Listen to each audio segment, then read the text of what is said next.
এটা হচ্ছে আমাদের মূলত এই ফ্ল্যাটের ফর্মাল লিভিং রুম। হ্যাঁ, ফর্মাল লিভিং রুমের এই জায়গায় আমরা যখন প্রথম এনাদের এখানে আসি তখন এই জায়গায় একটা বারান্দার মতো ওনারা করছিল। এতে করে আমাদের রুম সাইজটা বেশ ছোট হয়ে গেছিল। পরে আমাদের সাথে পরামর্শ করে আমরা মূলত ওই দেওয়ালটা ভেঙে দেই। এতে করে এই ড্রয়িং যে স্পেসটা অনেক এখন চওড়া হয়ে গেছে এবং দেখতে অনেক অ্যাস্থেটিক লাগতেছে। আমরা সিলিং করছি হচ্ছে একদম প্লেন সিলিং।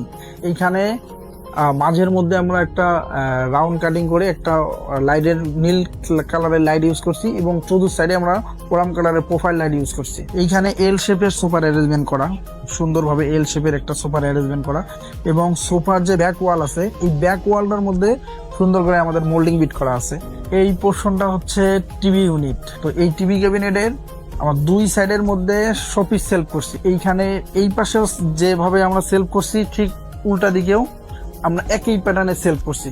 এইখানে আমাদের একটা কলাম ছিল, এখন মানে সেলফটা এমন ভাবে করছি যাতে এখানে যে কলামটা ছিল কলামটা আর বোঝা যাচ্ছে না। আমরা কোনো ধরনের টিভি ক্যাবিনেটের ভিতর কোথাও কোনো সুইচ সকেট কোনো কিছু রাখি নাই। আমাদের সুইচ সকেটগুলো সব এই ড্রয়ারের ভিতর চলে গেছে। এইটা বন্ধ করে দিলে এখানে যে সুইচ সকেট কি আছে এটা আর বোঝা যাচ্ছে না।